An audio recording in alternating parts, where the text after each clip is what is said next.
E então eu comecei a viver sozinho algo cedo. Quando se tem uma relação assim tão próxima com os nossos pais, eu acho que são parte fundamental da vida. Obviamente que de repente haver uma ausência. Houve um dia em que eu já estava com um ataque de ansiedade tremendo, tive que acabar a stream, fomos para o hospital ver se me estava a dar alguma coisa. Tenho subscritores com 130 e tal meses, malta que tem uma subscrição ativa há mais de 10 anos seguida. Antigamente é caos. Bruninho era bipolar, ou estava muito bem, ou estava a chafurdar na lama. A coisa começou a descer um bocadito, 700, 600, 500 e fui parar aos 30, 40. Vivi das poupanças.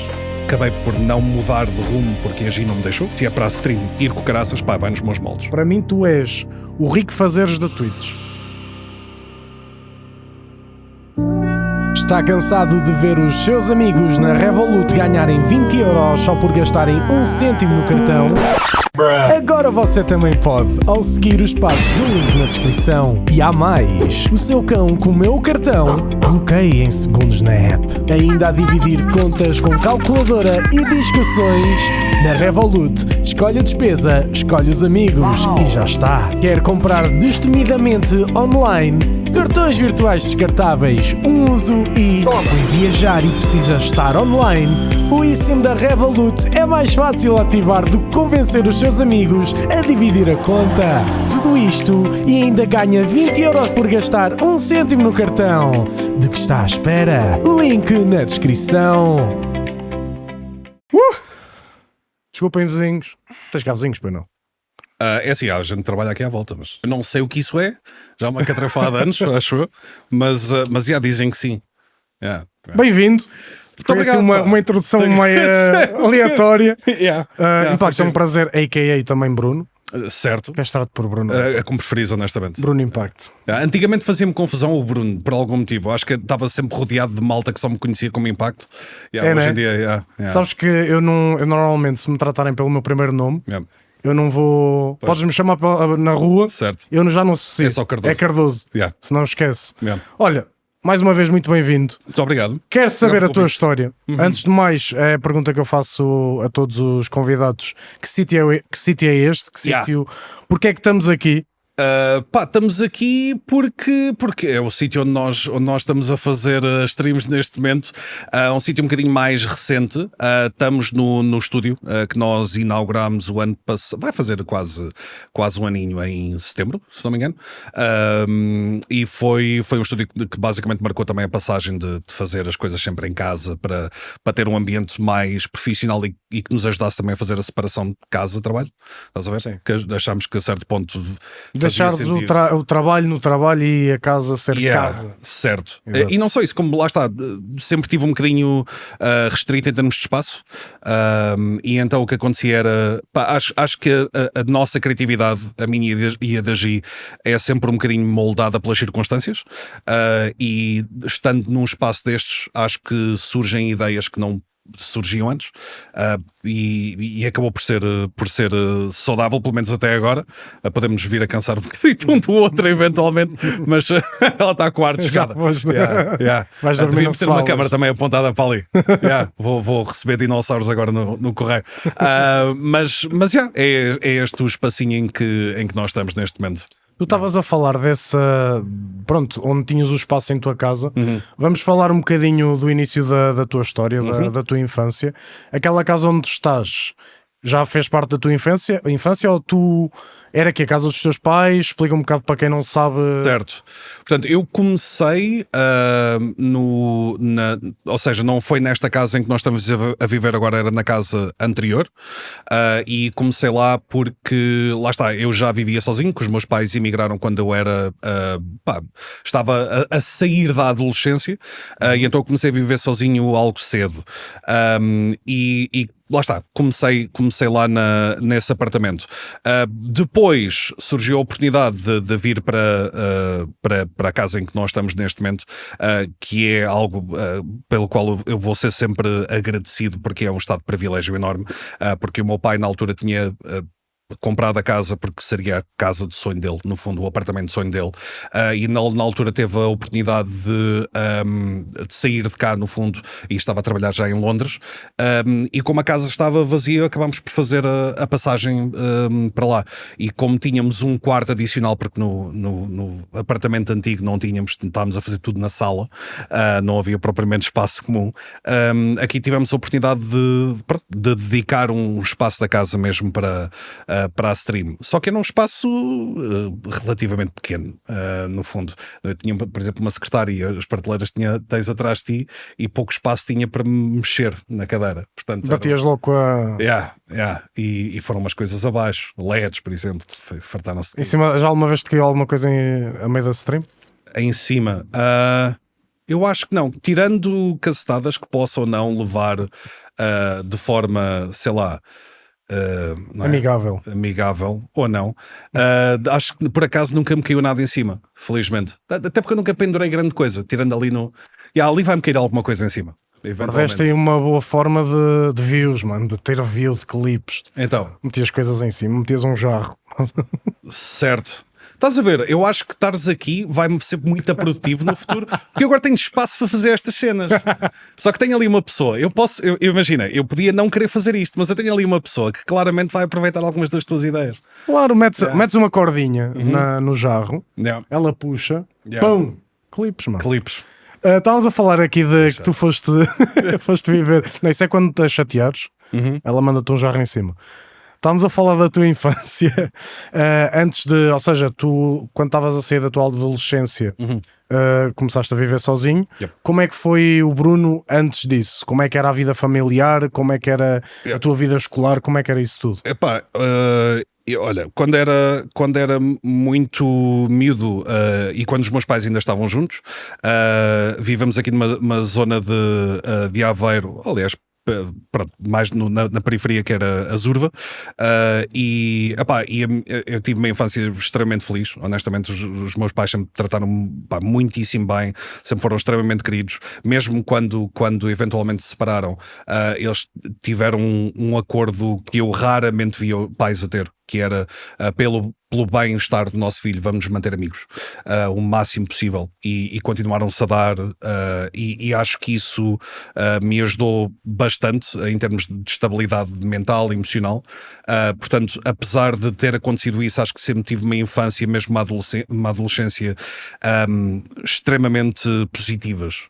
Brinquei imenso, tinha os meus amigos, os meus pais davam-me sempre liberdade também de explorar aquilo que eu queria explorar. Houve uma altura em que explorei muito mais desenho, por exemplo, depois passei um bocadinho mais para a informática, portanto sempre me deram espaço para isso, e mesmo numa fase da adolescência em que eu comecei a ficar um bocadinho mais focado em jogos, principalmente jogos online, na altura de CS.5, na altura de Quakes e de Lineage 2, do surgimento dos MMOs, eles sempre tiveram o cuidado de não só de dizer, ok, não podes jogar mais a partir desta hora e estabelecer ali alguns limites, mas tinham o cuidado de se sentarem ao meu lado.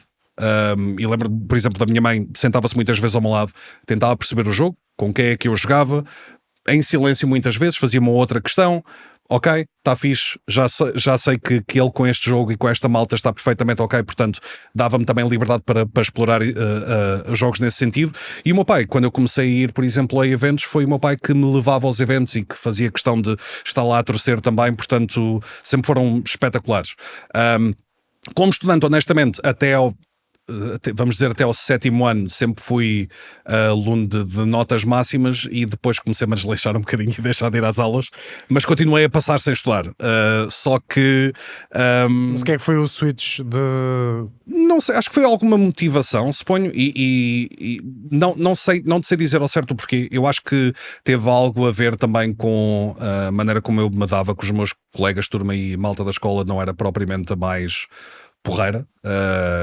Um bocadinho de bulizinho aqui e acolá, pronto, até porque eu na altura tinha um queixo enorme, ou começou a crescer, e tanto que eu fiz operações, mas isso há de ser outra conversa. Mas acho que nessa altura, para eu ter esse tipo de formação e de ser um bocadinho mais introvertido, acho que comecei a desligar um bocado da escola nessa altura. E depois acabou por a cena chegar ao ponto em que eu entrei em ciências no 10º ano. No 11º ano ainda estava em ciências, só que a coisa começou a descambar, e a minha mãe chegou mesmo a dizer-me: pá, isto aqui nem sequer vais ter escolha absolutamente nenhuma, vais mudar de curso, vais mudar de escola, vais para um curso mesmo de informática, vais conhecer pessoas novas, vais para um sítio completamente diferente. E acho que isso me ajudou muito também, porque foi aí que me comecei a dar outra vez mais com pessoas ao vivo. A ponte entre os dois foram mesmo jogos. As pessoas que eu ia conhecendo online, e com que eu ia falando diariamente, é que acabaram por colmatar um bocadinho a necessidade social que eu ia tendo. No fundo, porque houve ali uma fase em que isso não aconteceu propriamente. Ou seja, isto é super interessante, falares da forma que falas dos teus pais, porque dá perfeitamente para ver que eles tiveram um papel mesmo muito fundamental na pessoa que tu és hoje. E ainda tem. Exato, o facto de seres uma pessoa estável, uma pessoa que aparentemente és feliz, pelo menos. Considerar-me feliz, sim. Exato, aparentas ser feliz. É engraçado tu tocares nisso. E os teus pais, quando tu disseste que eles te apoiavam nos jogos, quando tu começaste a querer, ou seja, tu fizeste o 12º e foste para a faculdade. Eu fui para a faculdade, sim. Eu tirei o curso de Novas Tecnologias da Comunicação aqui na Universidade de Aveiro. Ou seja, tu fizeste do 10º ao 12º informática. Certo. E depois a escolha de ir para a faculdade foi tua ou foi Não, os teus pais? Foi minha. Não, eu nunca vi outro percurso, honestamente.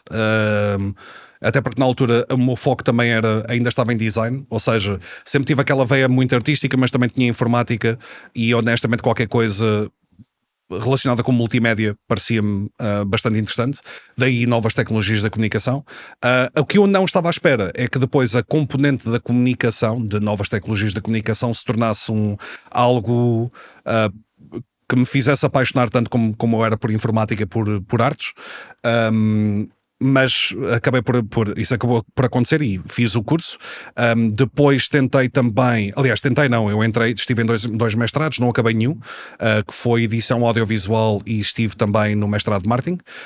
Acabei por desistir porque foi na altura em que a coisa começou a funcionar no YouTube, e eu decidi dedicar um bocadinho mais tempo àquilo, a ver se por acaso dava para fazer alguma coisa. Mesmo que não desse, já tinha portfólio e já tinha alguns estudos suficientes também para seguir carreira profissional. Mesmo uma base. Sim, no plano A, mas queria explorar um bocadinho o plano B para ver se dava em alguma coisa, e pronto, e estás aqui uns quantos anos depois.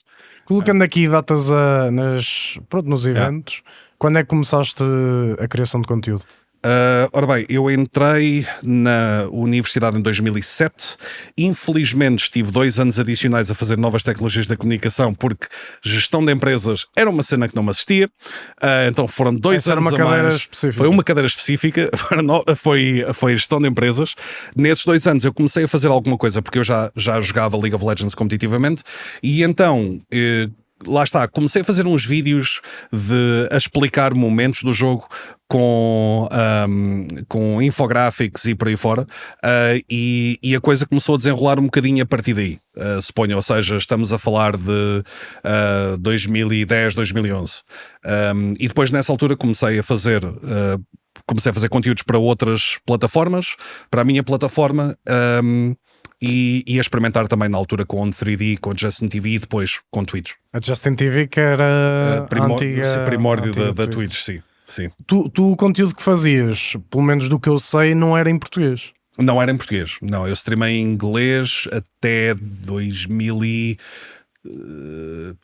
muitos. 2016 fui para Overwatch. Eu quero dizer 2018, 2019. Okay. Até lá em inglês. Sim. A sério, eu tinha a ideia que tinha sido mais cedo.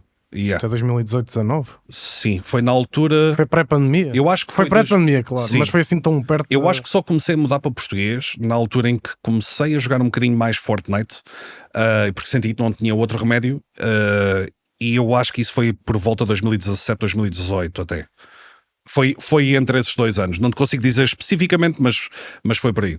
Ou seja, tu começaste em inglês, ou tu começaste mesmo com o conteúdo em inglês?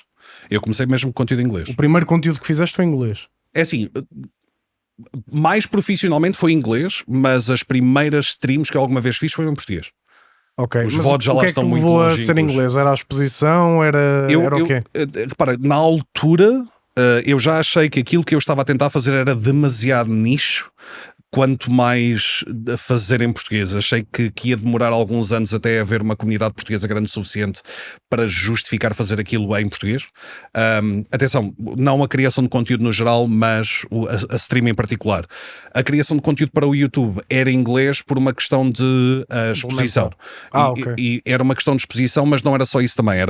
Eu estava na altura a trabalhar com outras plataformas, Cloud5, Machinima Realm, Machinima Versus, e como estava a trabalhar com plataformas internacionais, eu habituei-me a fazer o conteúdo em inglês, porque os outros criadores com quem eu me dava também eram estrangeiros, no fundo.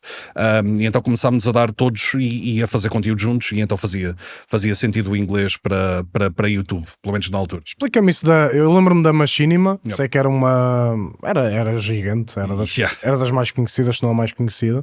Tu falaste aí em variações, certo. O que é que isso significa? Portanto, a Machinima tinha vários canais de YouTube. Tinha Machinima, que eram os grandes blockbusters de conteúdo que eles tinham.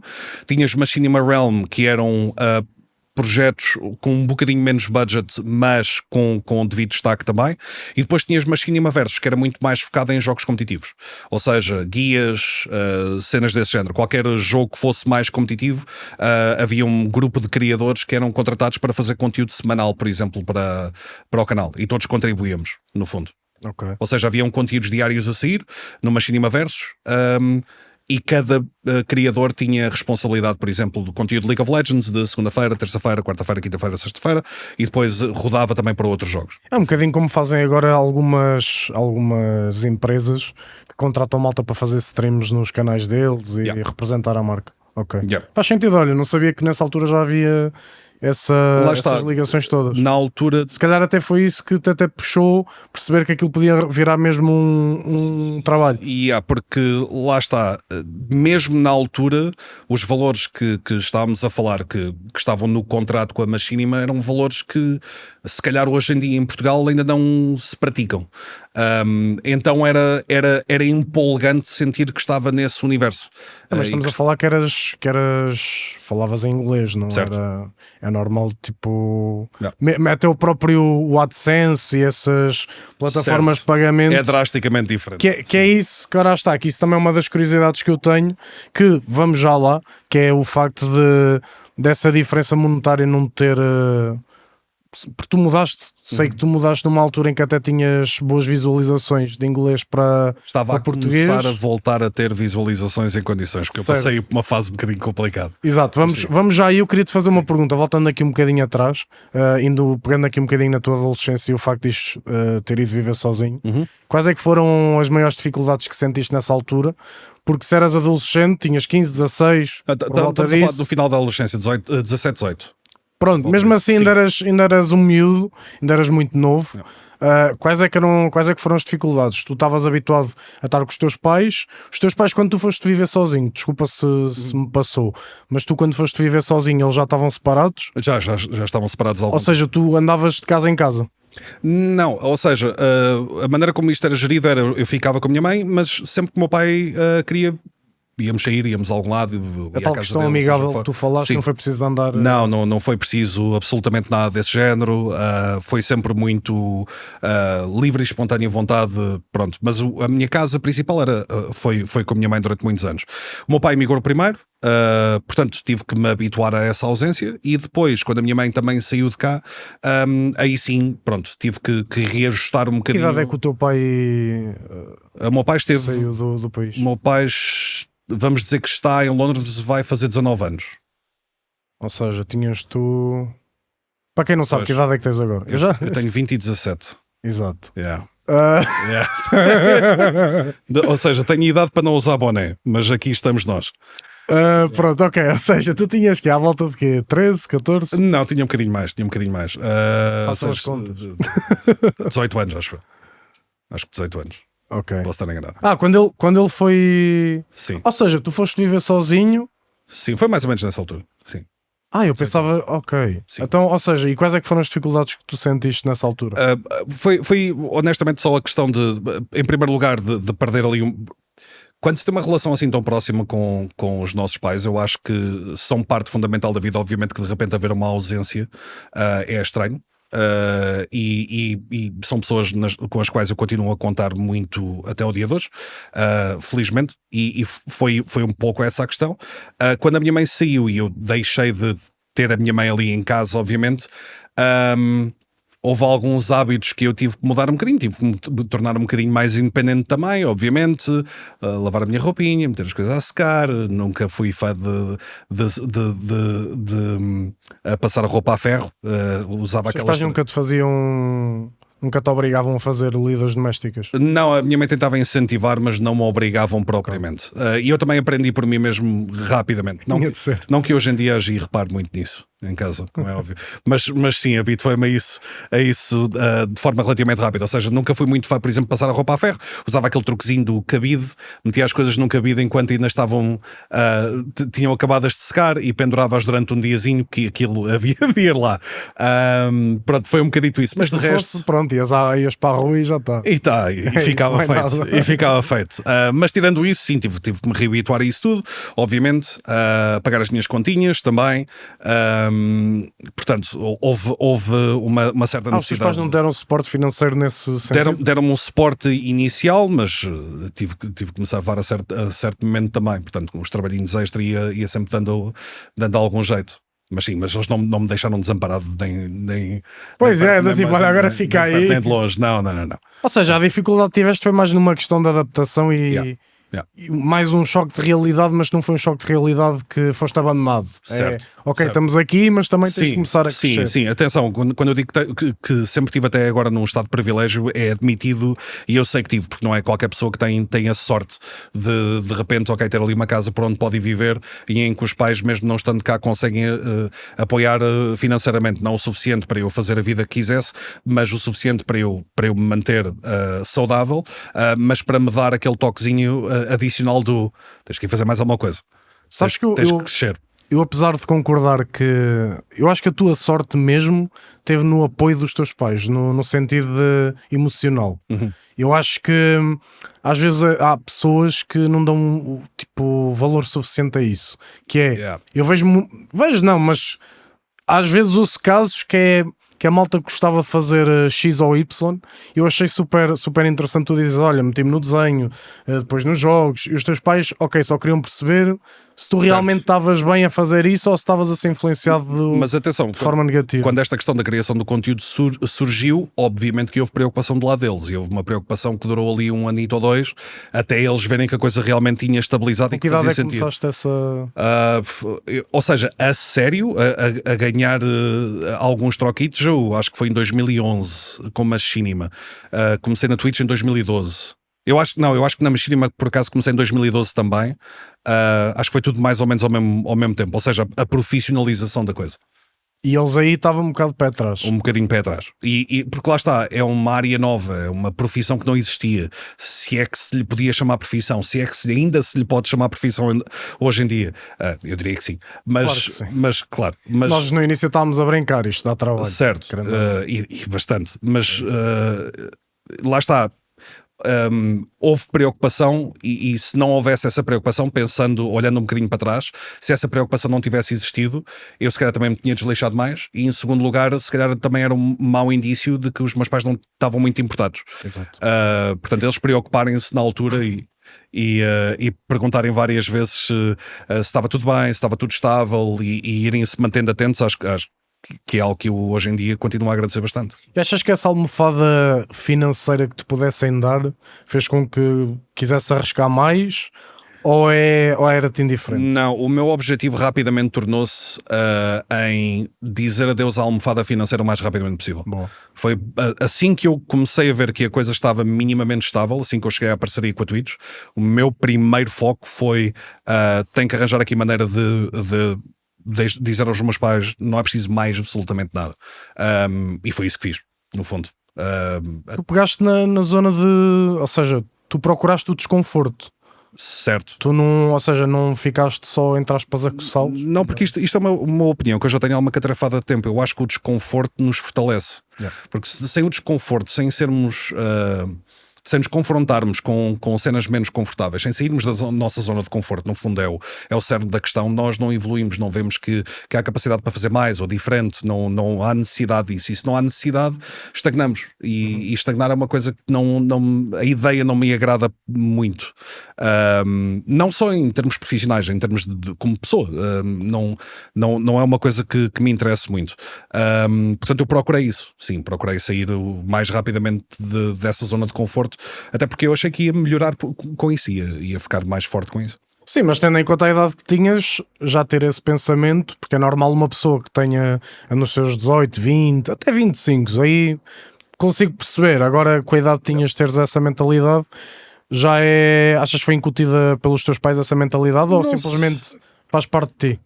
Eu não te sei dizer, há de fazer parte de mim por causa de alguém ou de alguma coisa, não é? Mas agora, porque eu certo não te consigo dizer. Okay. Até não passei muito tempo a pensar nisso, mas é algo que eu já mais recentemente voltei um bocadinho atrás. Parece que durante algum tempo me deixei levar pelo conforto e não me importava de estar exatamente a fazer a mesma coisa todos os dias, sem pensar em mais, sem pensar em diferente.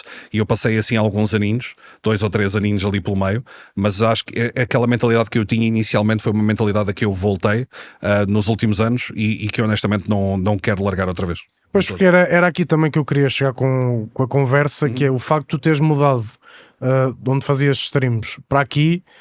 Achas que te pode dar uma motivação maior ou deixar-te mais confortável no sentido, ok, agora tenho tudo o que... Porque às vezes as pessoas fazem mais com menos. E quando já tens muito, parece que é tão fácil que já não te dá a mesma motivação. Daí esta conversa toda. Isso por acaso é uma pergunta interessante, porque isto durante algum tempo, este projeto parecia-me um bocadinho endgame. E eu passei algum tempo a pensar para mim mesmo, ok, quando estiveres no estúdio, e depois? E qual é que vai ser o próximo passo? Qual é que é a próxima meta? Qual é que é o próximo objetivo? E é uma cena que assim que nós viemos para cá, vamos dizer 1 ou 2 semanas depois, já estava a acontecer. Já estava a pensar, ok, e agora? O que é que se pode fazer com o espaço? Qual é que é a próxima meta? Como é que podemos potenciar o espaço que temos agora? Se é que vamos para outro sítio depois? Ou seja, este tipo de projetos, e ainda há bocado estávamos a falar um bocadinho sobre isso também aqui off, começaram a surgir muito rapidamente depois. Mas eu acho que isso é interessante. Acho que é fixe, porque, mais uma vez, estagnar outra vez não me apetece. Mentalmente não me apetece. E é uma coisa que me mantém... Quero-me manter agarrado a esta energia, estás a ver? A vontade de tentar sempre fazer alguma coisa diferente. Portanto, estou muito contente com o espaço que temos aqui, estou muito contente com o trabalho que temos feito também, mas há sempre espaço para melhorar e já temos ideias para cenas no futuro. Pronto, é isso. Porque normalmente o que acontece é quando tu atinges já um grande nível, qual é que é a tendência? É, ok, e agora? Tipo, será que dá para puxar mais ainda? Certo. Porque o que atingiste já é tão grande que será que as pessoas começam a duvidar delas próprias? E às vezes não é isso, às vezes é o que eu te digo, às vezes o facto, imagina, antigamente, pelo menos do que eu me lembro, nós para gravar vídeos como é que era? Metias o cartãozinho, talas, bora, metias a gravar na câmara, estás a fazer a tua cena, tirar cartão. Hoje em dia não, carregas num botão, está feito, estás a gravar. E isso às vezes, a facilidade sinto que traz mais comodismo. Sure, a não ser que a facilidade por exemplo, no que toca à tecnologia, deste caso em específico, te ajude também a poupar tempo para tu usares noutras coisas. Ou seja, se não tens o mesmo se não tens o mesmo tipo de grau de complexidade a lidar com microfones ou a lidar com passagem de recordings, de gravações, ou a lidar com uma câmera, se calhar estás a passar mais tempo a estruturar melhor a tua ideia e não propriamente só a lidar com a tecnologia. Eu pelo menos tento olhar um bocadinho para o outro lado da moeda. Eu vejo dessa forma, só que às vezes também sinto que pode fazer com que te tornes ainda mais preguiçoso. Certo. O que é que acontecia antigamente? Antigamente era tudo muito mais complicado.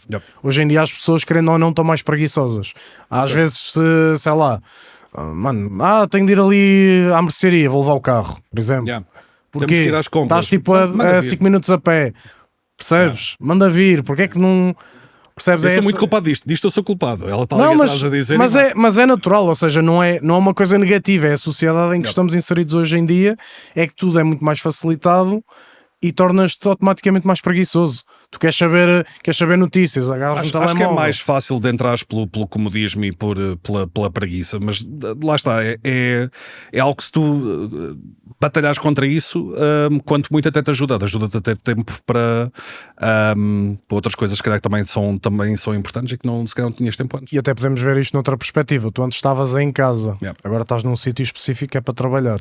Certo. Se calhar nesse sentido até sair de casa para vir para cá e estar cá, ou seja, agora a mentalidade tem que justificar o valor que pagamos por isto, tem que justificar o investimento todo que fizemos. O ambiente também é diferente, é um ambiente já de trabalho, não é ambiente de trabalho, ou seja, nós não temos um ambiente propriamente de trabalho, é um ambiente de galhofa, mas como estás num sítio diferente de casa, já estás com um mindset diferente. Sim, é a tal questão que eu falei há bocado, se és uma coisa, isto é trabalho, casa é casa. Falando aí dos tais valores que acabaste de dizer, estávamos a falar há bocado da diferença de valores de lá de fora para os valores cá em Portugal. Tu na altura que fizeste a mudança, explica-me, ou seja, tu começaste a fazer tweets, começaste com conteúdo? League of Legends. League of Legends, depois passaste para português, mas qual é que foi o teu processo em inglês? Como é que foi a tua caminhada? Certo. Enquanto foste criador inglês. Eu acho que o... E, desculpa, antes de continuar, onde é que aprendeste o inglês? Foi em jogos? Foi... o inglês eu aprendi os computadores em casa eram sempre em inglês, os filmes em Portugal dá jeito serem legendados e não dobrados, séries, depois houve uma altura em que quando eu ia entrar no ciclo, exatamente, o meu pai, ou seja, estava a sair do quarto ano, o meu pai me arranjou uma caixa na altura de cassetes VHS que ensinavam a falar inglês só com desenhos animados, e eu devorei aquilo durante muito tempo porque eu gostava dos desenhos animados, e então acabei por começar no quinto ano a ter inglês já com algum avanço, e depois eu gostei da língua, não sei, gostei da língua, comecei a gostar de ir acompanhando cada vez mais facilmente filmes e séries e por aí fora, e continuei a treinar. Na altura também que eu jogava Lineage 2, eu jogava num servidor americano, não havia servidores europeus na altura, o que significava que eu tinha que ir para um servidor de ventrilo com a malta toda dos Estados Unidos, e era daquele tipo de jogos em que tu tens tudo coordenado, as partes divididas, e a malta tem que dizer o que é que cada um vai fazer e por aí fora, e essa comunicação em inglês ajudou muito também. Portanto, eu diria que é uma combinação desses fatores. Na altura de League of Legends, honestamente, eu acho que o núcleo de quem eu era e de quem eu sou continua a ser exatamente o mesmo. Um paspalho que adora jogos, mas que gosta de mostrar que é parvo, que é para entreter pessoas. Acho que o foco era muito mais esse. Até Overwatch certamente foi esse, só que eu tinha uma drive competitiva que se calhar já não tenho hoje em dia, porque na altura jogava League of Legends e depois comecei a jogar Overwatch competitivo também. Essa drive acabou por desaparecer um bocado, mas acho que a passagem para português, quanto muito, deu-me mais espaço para ser eu mesmo. Porque independentemente do quão bem tu dominas outra língua, há certo tipo de entraves culturais que tu tens. Tu nunca te consegues expressar da mesma forma noutra língua como te expressas, a menos que vivesses lá. Nativa. Se tivesses nascido lá, exatamente, exatamente. Ou seja, não é tão natural. Eu sendo português, crescendo em Portugal, tendo vivido em Portugal a minha vida toda, é difícil para mim, mesmo dominando, não é dominando, mas falando bem inglês, e mesmo ir acompanhando a cultura muito americana e por aí fora, mesmo assim nunca senti que não me conseguia manifestar da mesma forma. Eu não consigo dizer a ninguém que se está armado em carpal de corrida, não é? You arming yourself as in racing mackerels. Não faz sentido. Quer dizer, em português se calhar isto até tem piada, mas em inglês não faz sentido absolutamente nenhum. E há certo tipo de cenas que simplesmente não encaixam. É difícil tu passares a imagem que tu realmente queres passar de quem tu és noutra língua, diria eu. E não, então, sim, concordo. A passagem para português acho que me ajudou muito nessa fase também. E tu, nessa fase em que fazias conteúdo em inglês, eu sei que tinhas sucesso. Tu eras ou seja, não chegavas e tinhas 10 viewers. Tu chegaste a ter 2, 3 viewers. 2, 3 viewers. Em League of Legends chegámos a ter, era raro, mas em League of Legends chegámos a ter 10 mil, porque era nas alturas em que saía conteúdo novo e nós íamos para o servidor de testes. e em Overwatch chegámos a ter... convite da Riot? Não, tínhamos acesso ao servidor e qualquer pessoa... Para não disse a geneira, é Riot, não é? É Riot. Mas qualquer pessoa que tivesse sido selecionada para estar no servidor podia lá estar, e qualquer pessoa se podia candidatar a estar no servidor de testes. Qualquer pessoa podia fazer conteúdo com aquilo. Mas por algum motivo, como eu já tinha estabelecido uma certa, sei lá, imagem de gajo que aparenta perceber do que está a falar, um erro tremendo, a malta ia ver aquilo, e então sempre que eu ia testar um boneco novo, lá vinha a malta toda a ver. Portanto, nesses dias havia picos. Eu diria que sem ser nesses dias até estava com a viewership mais baixa do que tem estado neste momento, felizmente. Na altura de Overwatch é que a coisa subiu exponencialmente. Já estávamos nos 2.000, 3.000, 4.000, só que por algum motivo também na altura comecei a perder um bocadinho, lá está, drive competitiva, comecei a desligar um bocadinho de Overwatch, comecei a achar um bocadinho repetitivo, e a partir desse momento foi um bocadinho descalabro. Vá. Sabes que isso, eu não sei se é isto que acontecia. A mim acontecia-me quando eu fazia streams de FIFA. Eu era muito também competitivo. Queria melhorar, já sabes como é que é. Eu também sou muito competitivo em FIFA. Pronto, eu cheguei a um momento em que eu disse: eu não vou fazer mais porque isto faz-me mal. Eu sentia-me mal já. Eu pensei literalmente isso em League of Legends. Foi, literalmente isso. Houve um dia em que eu já estava com um ataque de ansiedade tremendo, tive que acabar a stream, fomos para o hospital ver se me estava a dar alguma coisa. Não é fixe. A pressão que nós... É que não é o chat que mete em cima de nós, não é o trabalho, é a pressão que às vezes nós metemos em cima de nós próprios, porque nós é que temos a total responsabilidade daquilo que se está a passar. Não era porrar. Não é engraçado tu falares isso, que não é o chat, porque não é. O chat pode estar a dizer: ei, não vales nada, não sei o quê. Tu é que ficas lixado porque tu queres dar mesmo o teu melhor. É só texto, mano. É só texto. Tu é que interpretas aquilo da maneira que quiseres. E há dias que não correm bem. Há dias que estás a ganhar tudo, há dias que estás a perder tudo, e chega a um ponto... Eu lembro perfeitamente, eu fiquei mesmo... Não. Tá bom, mano. A malta, o FIFA. Não, mano, esquece. Não dá mais. Então, tu fizeste no teu percurso em inglês, foi League of Legends, Overwatch. Fiz Overwatch. Entre Overwatch e League of Legends, porque Overwatch teve uma beta e depois passaram-se meses sem acesso ao Overwatch até o Overwatch sair. Entre Overwatch e League of Legends estive em Heroes of the Storm, que era o MOBA da Blizzard na altura.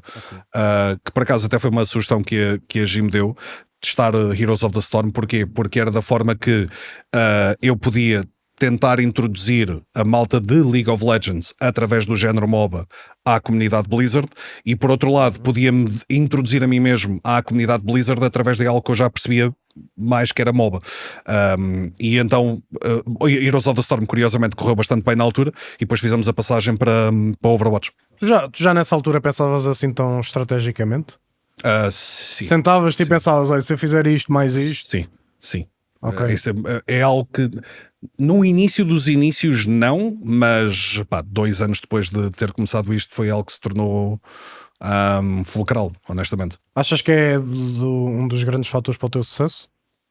O facto de analisar as coisas. Não há de ser a minha carinha laroca, estás a perceber? Não há de ser. Portanto, se calhar é uma peça do puzzle, suponho. Quanto ao resto do puzzle, eu não faço a menor ideia. Quando souberes, diz-me. Que eu não sei ainda. Ela está-se a rir. Eu não sei. Porquê é que vem isto? Não sei. Não sabes mesmo, não? Não faço a mínima ideia. Não é por jogar bem, não é por causa desta carinha laroca.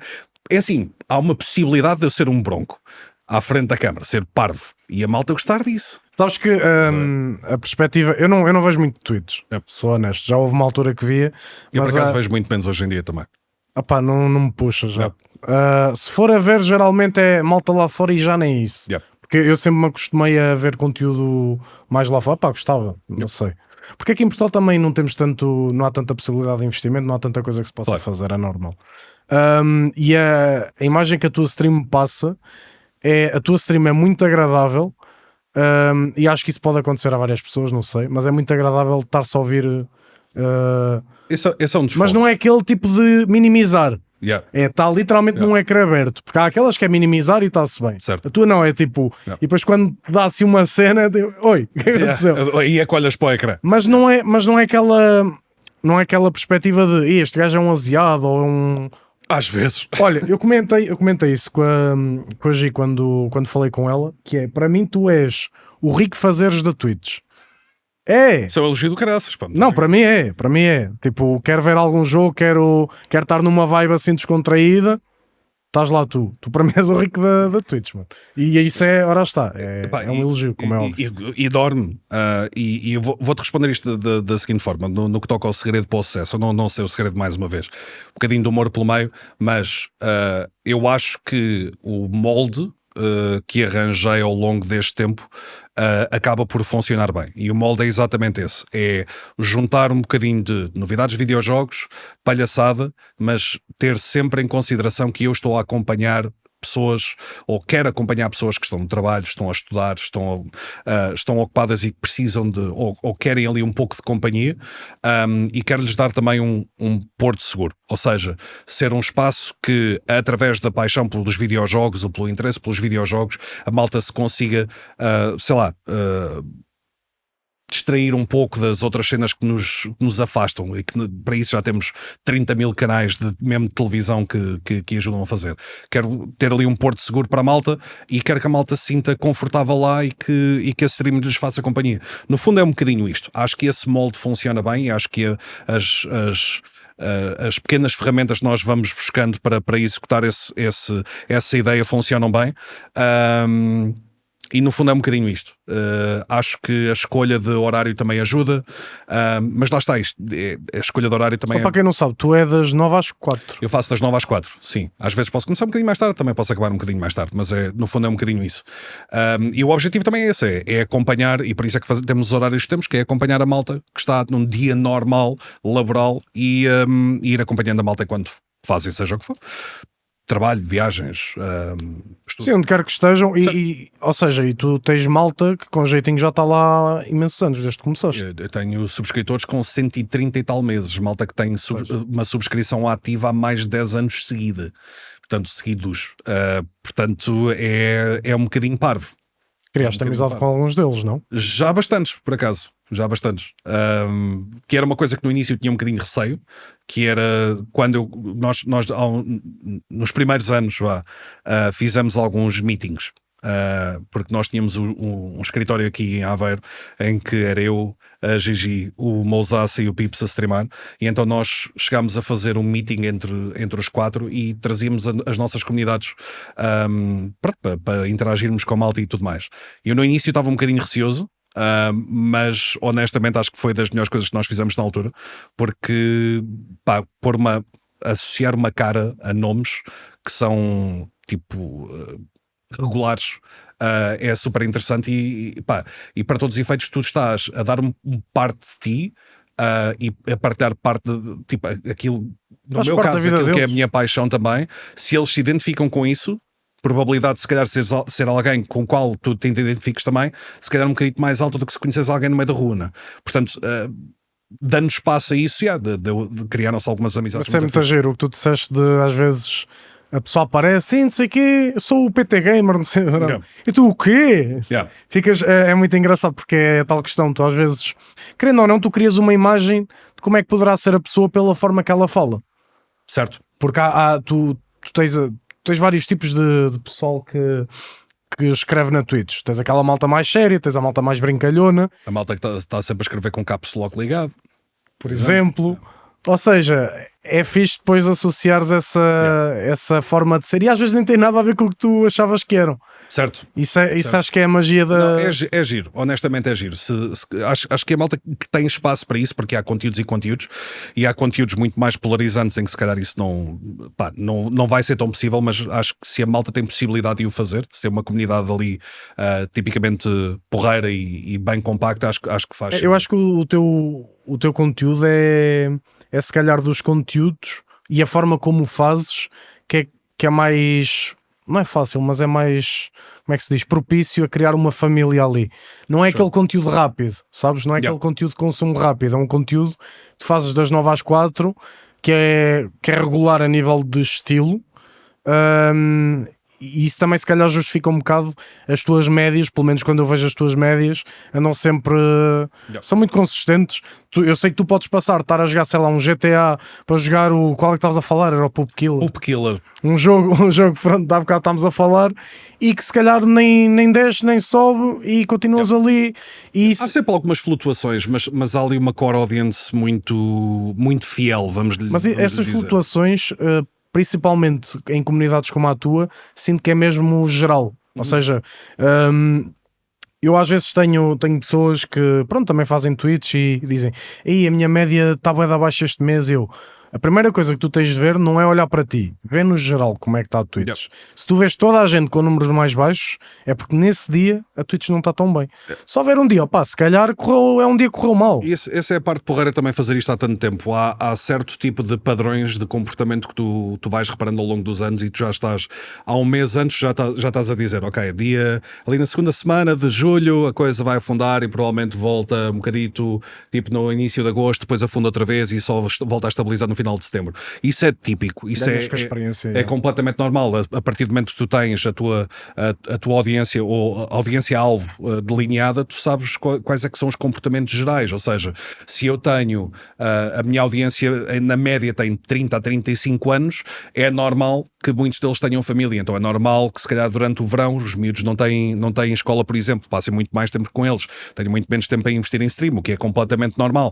Ou hajam férias, ou hajam eventos que, por exemplo, se estiverem a ocorrer ao mesmo tempo que a stream, há é o evento que só ocorre naqueles dias, portanto vamos ver aquilo, depois a malta volta. Isso é completamente normal. Além disso, há flutuações depois que dependem um bocadinho do jogo. Ou seja, se eu estiver a jogar um GTA, eu já sei que é novo, já sei que há muito mais gente que vai ver. Se eu 6, meu Deus. Se eu estiver a jogar alguma coisa que me permita interagir mais com o chat e fazer brincadeira, já sei que os números são um bocadinho mais acima. Se eu estiver a jogar algo um bocadinho mais sério, já sei que vão ser um bocadinho mais abaixo. Mas lá está, aquele núcleo de pessoas está sempre ali. Sabes que eu acho que quem vai beneficiar muito com a saída de GTA, e principalmente do GTA 6, que é o que se diz, vai ser um dos melhores jogos.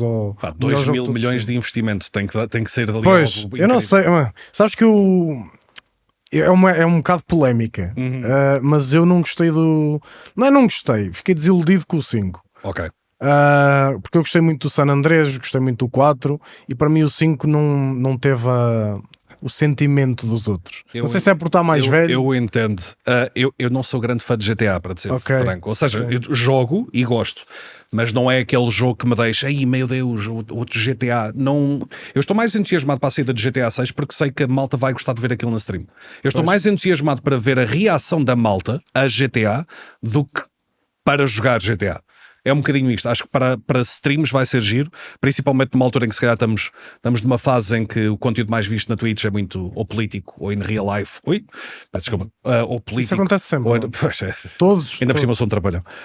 Ou é político, ou é in real life, ou são eventos, e gaming está a ficar um bocadinho mais periférico. Acho que GTA vai ser aquele tipo de jogo que vai trazer toda a gente outra vez para jogos, nem que seja durante um mês, mas acho que não vai ser um mês, mano. Certo, eu acho que vai haver um pico na altura em que GTA acho que vai depender da forma como eles brincam com o online. Exatamente. O online vai ser essencial para isso. Acho que no início vai ter muito entusiasmo, e depois, dependendo da escala do multiplayer, pode estender-se ou menos. Como ainda se está, ou mais ou menos. O 5 tem 12 anos. A série do RP é monstruoso. E eles compraram o 5M, que eu não sei o que é que eles vão fazer.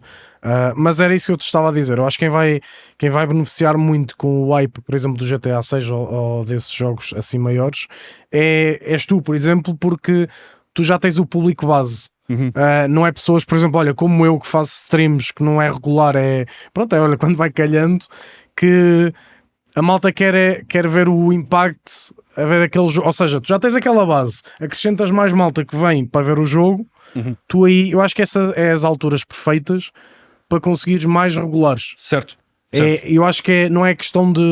E acho que a malta às vezes foca-se um bocado, e estou a falar no geral, não estou a falar só aqui em Portugal, foca-se um bocado de, então eu tinha 3.000 views a fazer e agora tenho 200, mas dessas 3.000 se calhar 100 vão aparecer mais vezes na tua stream. Quando saiu o Valorant e durante o Covid, 8.000, 9.000 viewers, eu sabia perfeitamente que aquilo ia baixar, como é óbvio.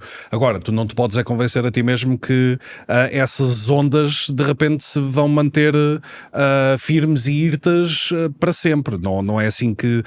acho que só estás a iludir e estás a criar ou a preparar o caminho para a desilusão. E desilusão, quando tu tens de estar à frente da câmara, lidar com a desilusão pode não ser a cena mais fácil. Portanto, é um bocadito isso. Acho que na altura realmente vai haver muita gente interessada em ver GTA. Há muita gente que vai aparecer no meu canal, de certeza absoluta, mas também há muita gente que vai aparecer noutros canais. Eu acho que GTA tem uma aura muito própria. Quando tu tens... de repente, um trailer, ou saíram 2 trailers até agora, e esses 2 trailers já foram esmiuçados da forma que foram por tanta gente diferente, e mesmo assim, mesmo sendo esmiuçados por gente diferente, há sempre views para toda a gente. Portanto, eu honestamente acho que vai ser uma altura porreira para fazer streams, independentemente dos números que base que se tenham, acho que vai ser giro. Eu não disse que não vão ter views, vão. Certo. Só que acho que quem vai ter acho que o crescimento do canal o percentual das views, imagina, temos 100% das views, o maior percentual vai para a malta que já é regular, ou quem já faz GTA V regularmente. Tem que fazer, Mind, sim, César, por exemplo. Essa malta toda é que vai beneficiar mais, e mesmo em jogos grandes, aí já é o mais, porque o teu conteúdo é gaming diversificado. Yeah. Tu és o que beneficia mais quando sai um jogo grande. Eu acho que não há muita gente a ser beneficiado com os jogos grandes. Eu explico porquê. Pelo menos a maneira como eu interpreto a coisa é, eu acho que quando nós começámos a fazer estas brincadeiras vamos dizer 10 anos atrás, para ser um número redondo, eu acho que a faixa etária da malta que via este tipo de conteúdo era drasticamente diferente da faixa etária da malta que ainda vê este conteúdo ou começa agora a ver. Acho que há muito mais malta com poder de compra e acho que há malta com outro tipo de hábitos de consumo. Portanto, o que é que eu acho que hoje em dia, em comparação com aquilo que era antigamente, acontece? Antigamente, acho que a malta via playthroughs inteiras no YouTube e na Twitch, porque não gastava dinheiro, porque não tinha acesso a consolas, não tinha acesso a PC, seja o que for. Hoje em dia essa malta já está noutra fase da vida drasticamente diferente, ou muitos deles já estão numa fase diferente. Ou seja, o que é que a malta quer ver? Vê o primeiro dia, para ver primeiras impressões, vê como é que o jogo está em termos de otimização, em termos de gráficos, se está divertido ou não, e sai.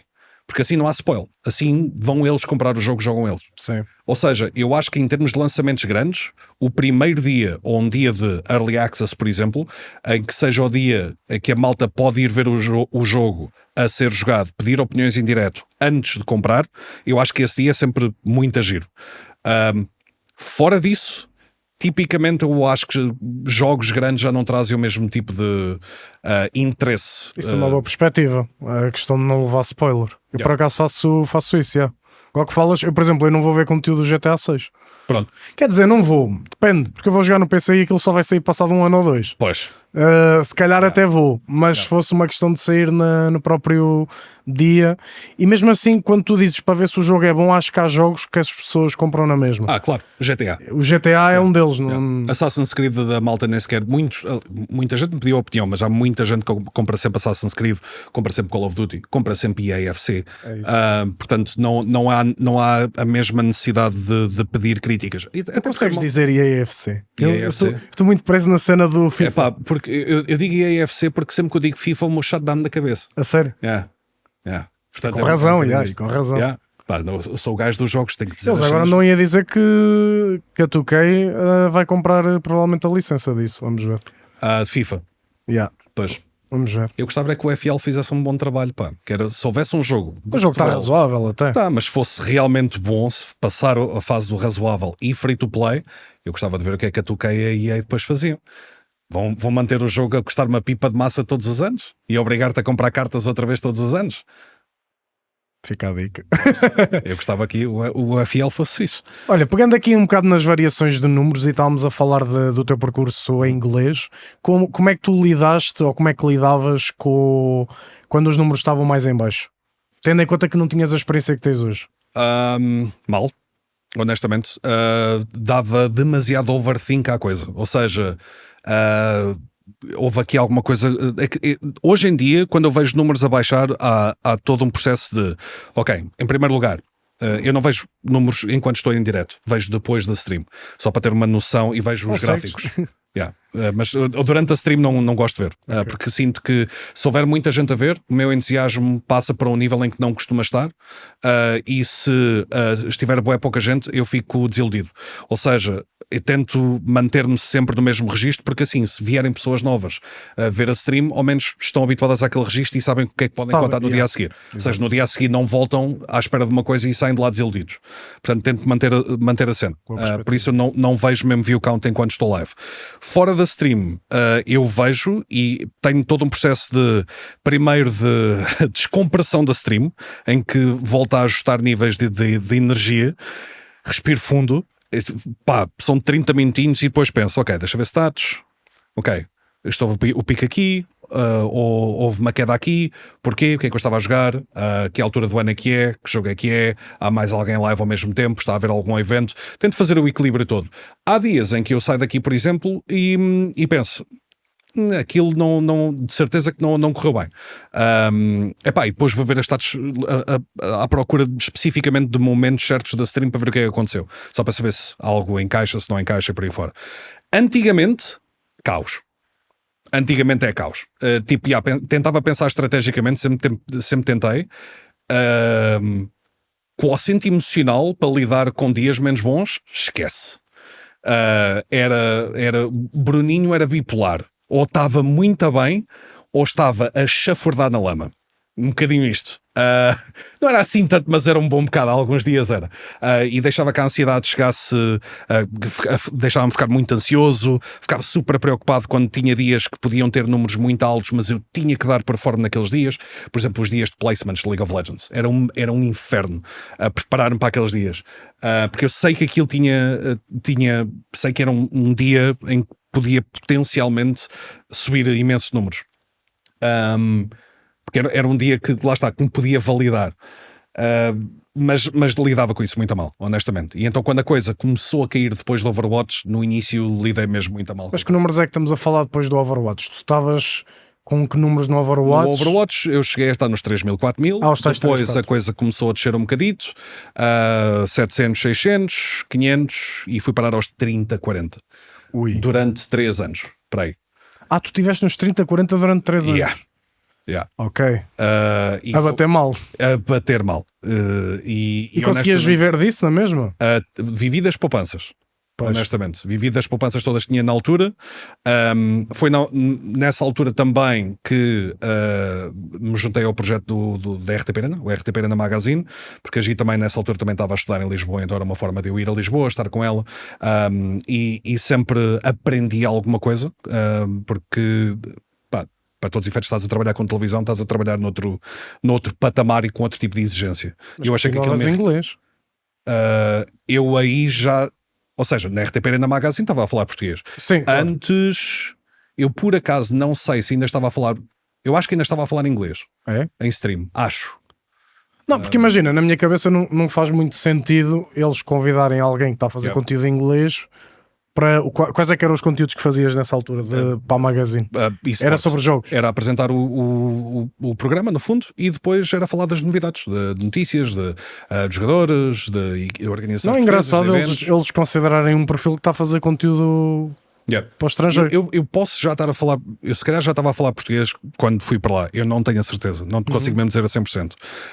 Eu lembro-me que na altura em que eu lembro-me de um dia em particular que estava em Lisboa para gravar o magazine e tinha lá ficado 2 ou 3 semanas, porque tinha outras cenas para fazer em Lisboa, e lembro-me nesse período de 2 ou 3 semanas eu editar uma intro nova para a stream e ainda era em inglês.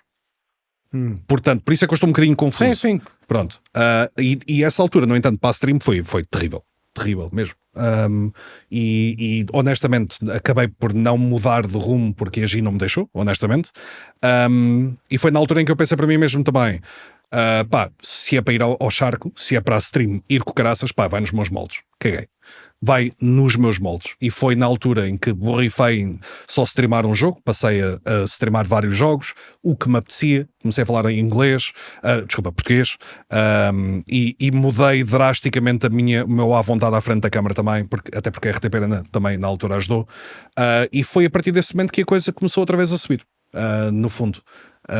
E eu lembro-me, por exemplo, de Witcher 3 ter sido um jogo, na altura que a série saiu, um jogo que me ajudou bastante, porque eu não tinha jogado quando o jogo saiu, joguei quando a série saiu, que me ajudou bastante. Lembro-me que os Call of Duty também me ajudaram bastante. O Call of Duty que eu joguei depois dessa gameplay de Witcher 3 também me ajudou bastante. E depois foi passo a passo sempre a crescer um bocadinho. É para a questão da variedade. Yeah. Porque eu acho que é muito interessante quando as pessoas, e entendo o medo, porque eu também era muito assim há 4, 5 anos que eu fazia só GTA praticamente, ou FIFA, e eu tinha muito medo de mudar de jogo. Porque sempre que mudava, descia para metade. E isso é aquele... E depois é tal questão, porque a malta depois começa-te a assistir não só pelo jogo, mas também pela tua personalidade. É a malta que se identifica. Tipo, eu sei que vou entrar na tua stream, olha, outra que também é um bom exemplo, a de Moraes. É exatamente certo. A mesma coisa. Certo. Que eu sei que eu vou entrar na stream, provavelmente nem vou ligar ao jogo. Vou ligar ou às piadas, ou à Zi, ou o que quer que seja. Ou vais-me colar uma moca gigantesca a olhar para o palhaço, a mexer-se, e é exatamente isso. Eu acho que eu acho que na altura em que eu comecei foi um erro ter-me, não é focado tanto em League of Legends, mas ter-me deixado definir pelo jogo em que eu estava. E eu acho que nisso, por exemplo, o Moraes percebeu-se disso muitíssimo mais rápido do que eu. E quando me apercebi disso, se calhar já senti na altura que era tarde demais, mas se é para isto ir ao charco, já me apercebi disto há algum tempo, mas que se lixe vai ser agora. E, felizmente não foi tarde demais. Mas podia ter sido. Eu acho que o teu caso é compreensível, porque estavas a ter um sucesso gigante. Estavas, querendo ou não, a fazer conteúdo para o mundo todo. E se calhar na tua cabeça é ok, eu agora tenho 10 mil, vamos ao próximo passo, vamos para os 20. Portanto, eu acho que é compreensível. Uma coisa é tu dizeres, olha, estive no League of Legends, tinha 5 pessoas a ver e fiquei ali durante 5 anos. É um bocadinho diferente. E dizer, se calhar não vai resultar, pode resultar. Porque também temos aquela cena às vezes de ser persistente. Mas se durante 2, 3, 4 anos não muda nada, é o que costumam dizer, tu não podes esperar resultados diferentes a fazer a mesma coisa.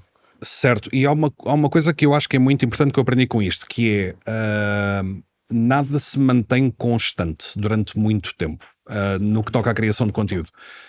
Hábitos de consumo vão mudando. TikTok surgiu, hábitos de consumo mudaram drasticamente. Os hábitos de visualização de cada pessoa mudam. Os jogos da moda mudam. As plataformas mudam. As publicidades tanto existem como de repente deixam de ser passadas. Há muita coisa que muda. Quando tu te habituas e foi aquilo que eu acho que aprendi a fazer na altura, quando tu te habituas ou quando tu aceitas a necessidade de por vez em quando te teres que reinventar, eu acho que tu ficas mais preparado para o que ter a vir.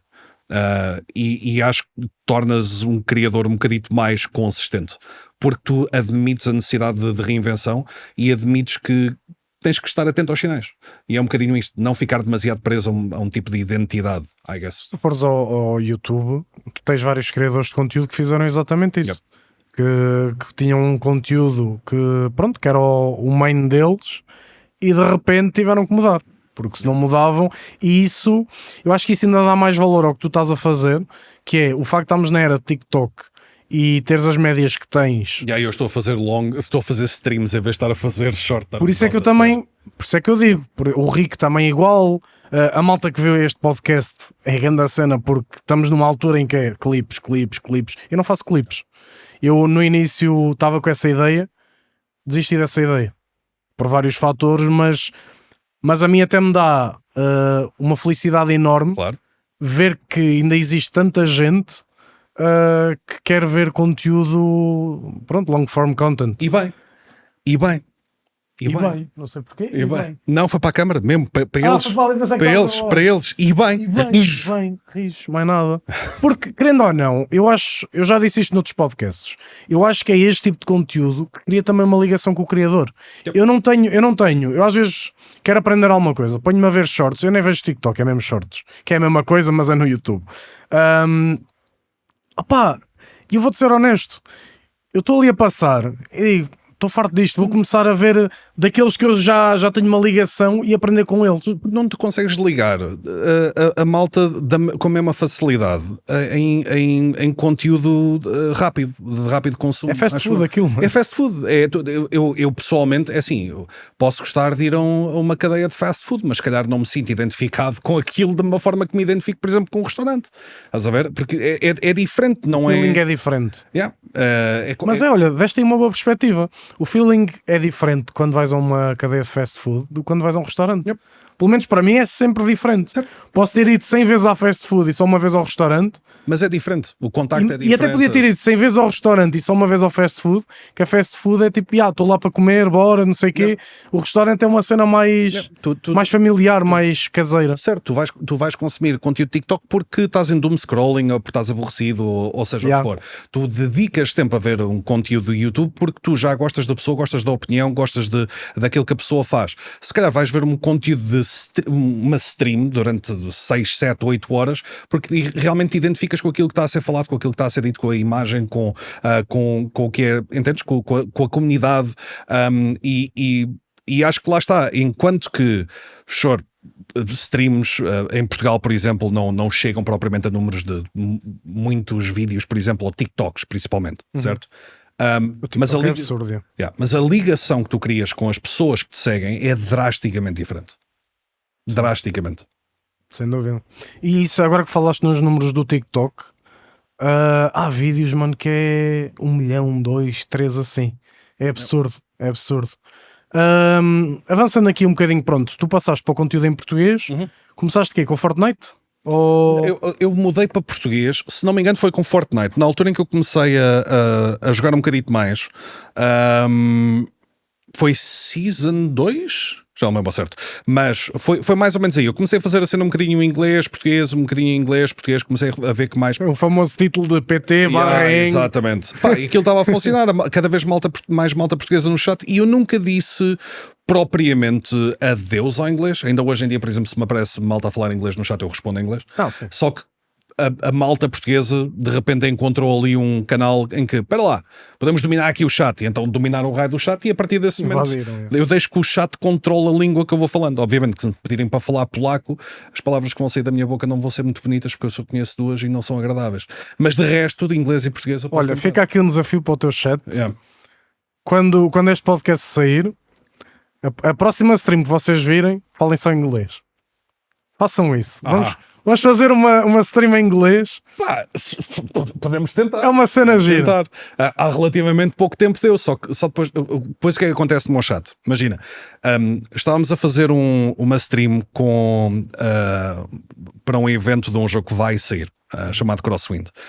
E então os developers deram-me algumas chaves para dar, e como eu tinha uma catrafada de chaves para dar, e eu sei que há muito interesse naquilo a nível internacional, meti mesmo giveaway, cenas e coisas.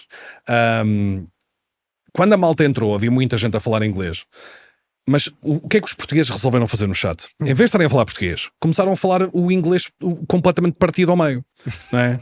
E o speakings of the goods, very English, nice. E é isto. E então era ou a malta a falar bem inglês, que eu sei que são pronto, estrangeiros, ou os gajos do Racing Mackerels e do Bad Mary, You Are Eating, a falar isto no chat, percebes? É completamente... eu tenho é que nem sequer dá para lhes meter a mão já. Tem uma vida muito própria. É a malta dos 100 e tal meses de sub a falar inglês. Very nice goodings. Very nice goodings. É uma parvoíce. Mas sim, podemos fazer esse teste. Mas te garanto que isto vai acontecer. Te garanto. Então, mas isso é bom, é saudável. Desde que não me desejes os parabéns, está tudo bem. Pronto, e tens esse retorno ao português. Retorno não, esse começo em português. Certo. Se bem que é um retorno, tu disseste que começaste em português. Sim, mas foram 5, 6 streams que eu tinha feito em português, mesmo nos primórdios da coisa. Tu lembras do teu primeiro ano a fazer streams em português? Em português eu lembro... Já tiveste ou seja, já tinhas uma média engraçada, se foi um primeiro ano assim mais complicado? Em português, quando eu mudei para português, começámos a chegar aos 200, 300. Outra vez. Portanto, foi rápido essa... Foi, por acaso, a viewership até cresceu bem. E eu acho que na altura do Witcher, por acaso, também foi giro, porque a viewership parece que ia aumentando. E é uma coisa que hoje em dia não funciona propriamente na minha stream. Pelo menos eu não acho. Que é pegar num jogo e estar naquele jogo, tipo, dias e dias e dias afim. E eu no Witcher eu tive 24 dias seguidos. Caralho. E 24 dias sempre com a viewership a aumentar. Ok. Então devia estar a jogar até agora, já tinha 100 mil. Já não tem mais conteúdo no não Witcher. Não nada disso. Não tem conteúdo no Witcher. Tem que ser Witcher 4. Mods ou que houvesse, mano. Não. Devia. Epá, mas nessa altura foi fixe. E depois, lá está, com Fortnite e tudo mais, isso foi crescendo sempre um bocadinho mais. Okay. Também não fiquei no Fortnite durante muito tempo. Mas... Olha, quero introduzir aqui então uma das pessoas mais importantes para ti, que é a Gi. Ela já. Aí já dormi no sofá. Claramente. Tu disseste que ela não te deixou desistir. Qual é que é a vossa história? Porque, querendo ou não, a Gi faz parte da tua stream. Certo. Epá, da tua vida e da vida de outras pessoas também. Qual é a história? Então, a história é a seguinte. Eu estava a fazer já alguns conteúdos no YouTube e não sei o que, de League of Legends. E, aparentemente, a Gi estava com problemas no League of Legends a lidar com um champion específico. E teve a brilhante ideia também de perguntar, aliás, como é que é? Estava a pedir ajuda a um amigo para como lidar com aquilo, e o amigo tinha ouvido falar de mim e disse: olha, podes contactar um gajo chamado Impact no Facebook, que ele parece que percebe daquilo. E ela contactou-me. E pronto. E foi a história. Eu disse... como é que foi? Qual é que é a história? Pronto, ela disse que precisava de ajuda para lidar com o Atrox, e eu respondi-lhe: eu mostro as minhas runas. E pronto, e no fundo, e mostrei, e no fundo foi isto. É aquele mesmo, disse: vou-te comer, e comi. É um bocadinho isto. Opá, começámos a dar muitíssimo bem, tínhamos bastantes gostos em comum, mesmo em termos de música, por exemplo. Somos os dois parvos. Ela é mais totó que eu, mas e desde então tem sido sempre uma relação de cumplicidade absolutamente incrível. Vocês já estão juntos há... Agora que eu vou dormir no sofá. 12 anos. 12 anos. É, não é? É 12, 13. Ela diz para aí. 13 anos. A minha começaram foi 14. Não, 13 anos. Começámos em 2012. 13 anos. Sabia, tinham dito 14, eu pensei que já ias me levar na boca. Sei que ela já vinha aí. Casados fez 2. Isto eu sei.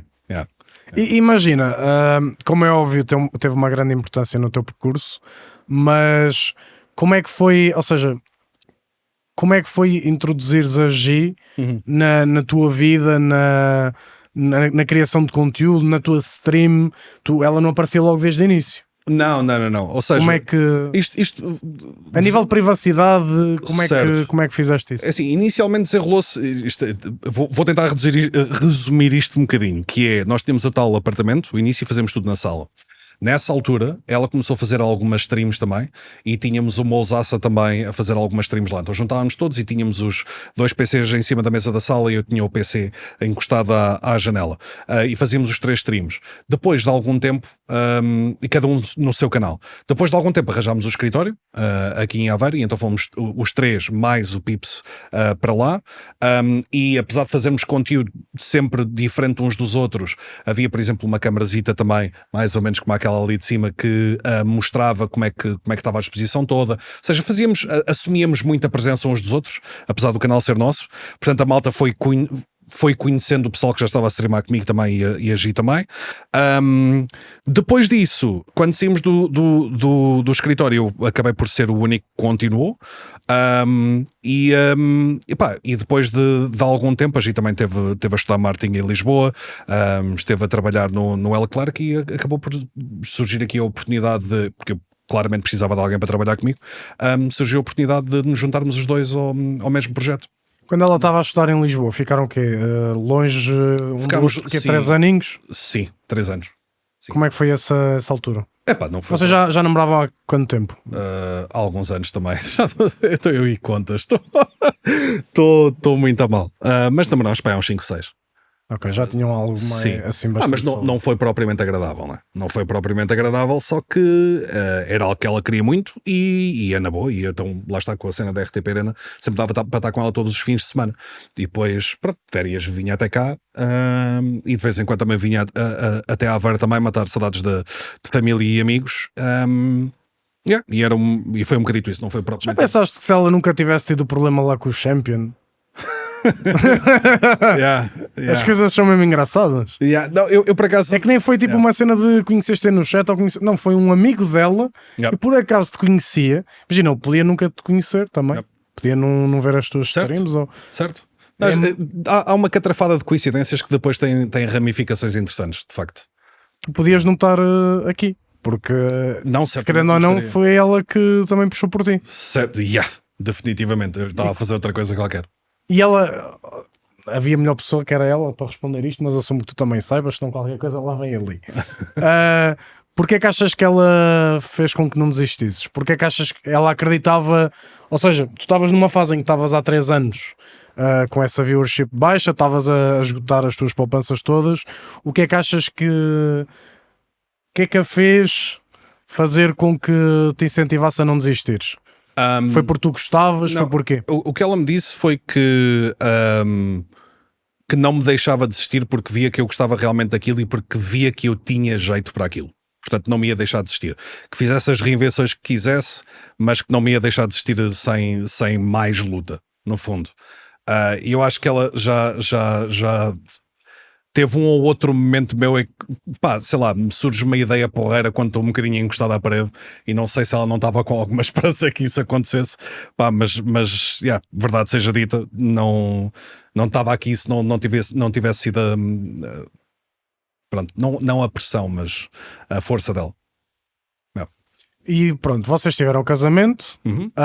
Gostava de perguntar-te aqui uma coisa sobre essa situação. Eu vou dormir. Quantos dias é que eu vou dormir para o sofá? Não sei, mano. Eu acho que tu vais estar ali umas semaninhas. Estás a ver os 3 aninhos que tiveste a viewership baixa? Pronto. Agora vais passar 3 no sofá, 3 ou 4. Mano, explica-me isto. Chegou-me aos ouvidos, não é? Eu por acaso não sabia. Só por acaso. E nem sei como é que isto não me chegou aos ouvidos, porque foi uma coisa. Então disseram-me que tu estavas a jogar Diablo. Tinhas de casar. A Gi chamou-te. E tu não foste. Não, eu fui. Não foste, mas arraste. Eu fui, mas tipo. Conta-me lá isso. Explica-me lá isso. Estava a acabar uma dungeon. Isto. Oh, mano. Estava a acabar uma dungeon. O Diablo 4 tinha saído. E eu fui jogar aquilo de manhã. E nós íamos casar, tipo, logo depois do almoço. E eu estava a dar conteúdo à malta porque sou um gajo extremamente profissional. E depois realmente apercebemos que estava na horinha de nos casarmos. E então fomos. Espera, mas tu estás a pensar no que estás a dizer? Não. Tu tinhas de casar, mano. Era o dia tipo, dos dias mais importantes da tua vida. Estavas a fazer um dungeon. Não considero propriamente isso.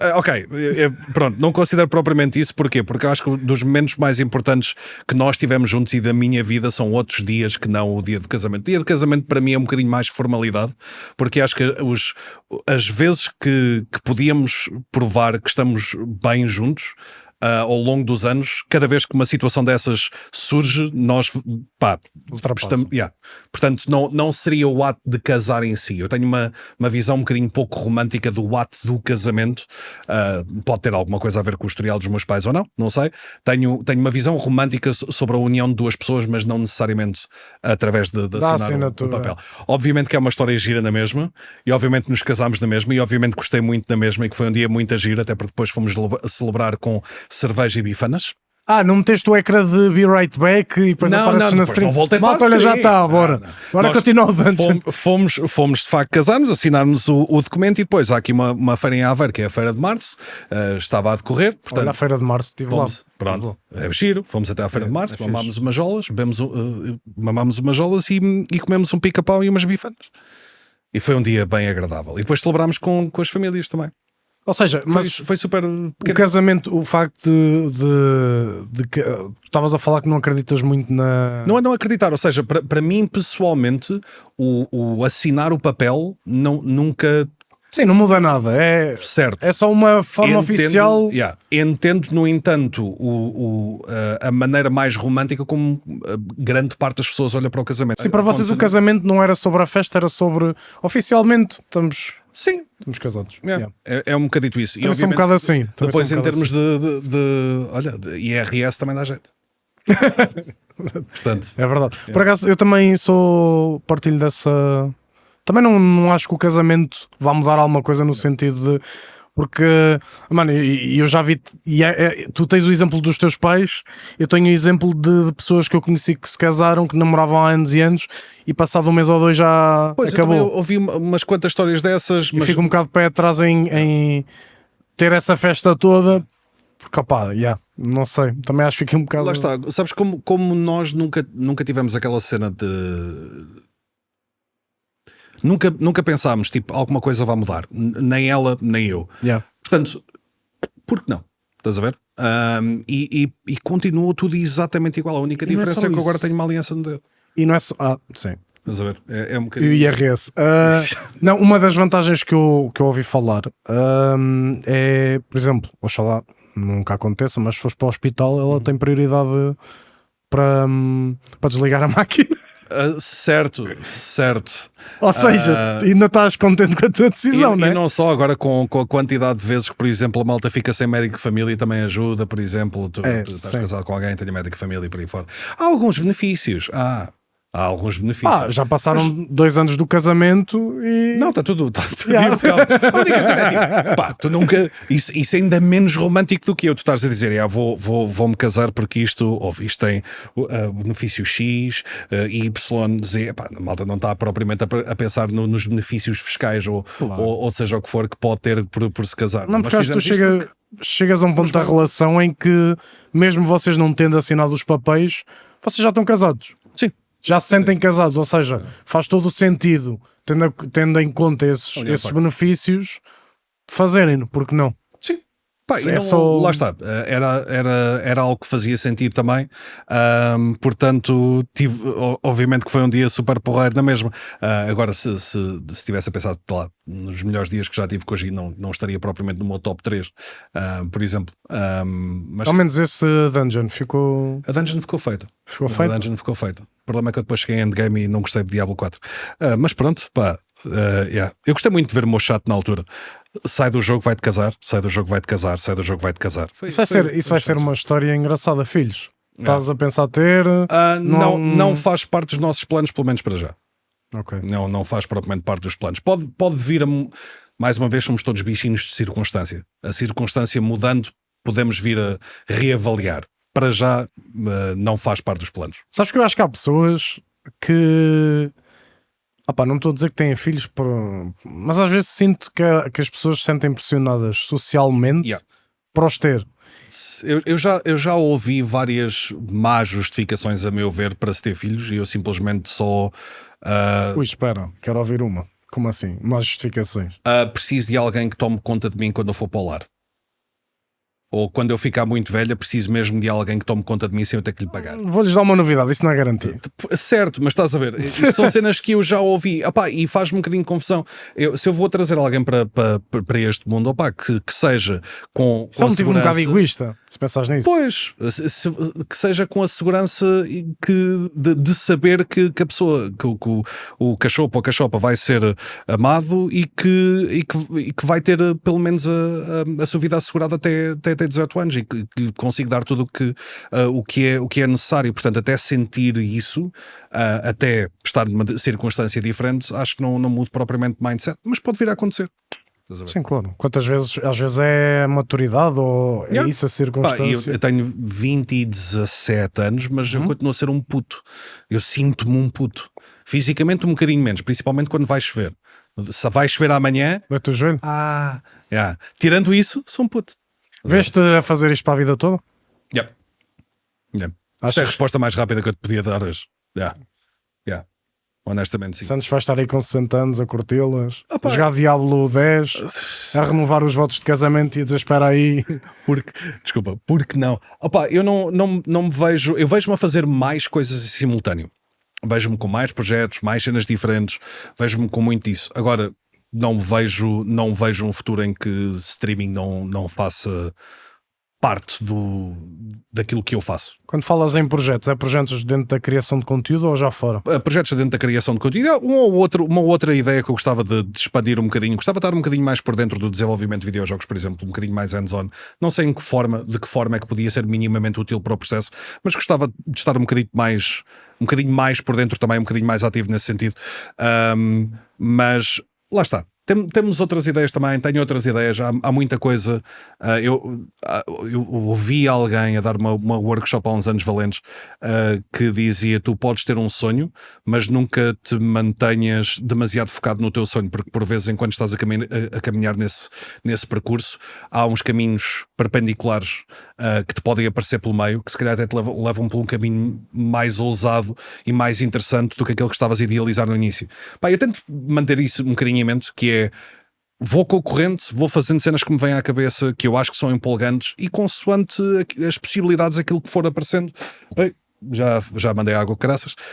Consoante aquilo que for aparecendo, vou tomando decisões, mas não me vejo a deixar streaming de lado, de todo. Se imagina, se hoje, a partir de hoje, tivesses 5 viewers, continuavas a fazer? Eu acho que continuava a fazer. Yeah. Mas se tivesse mais como hobby.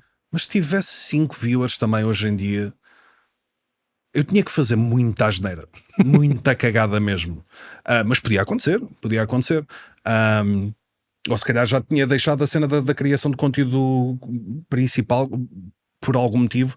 Não sei, mas sim, mas continuava a fazer na mesma.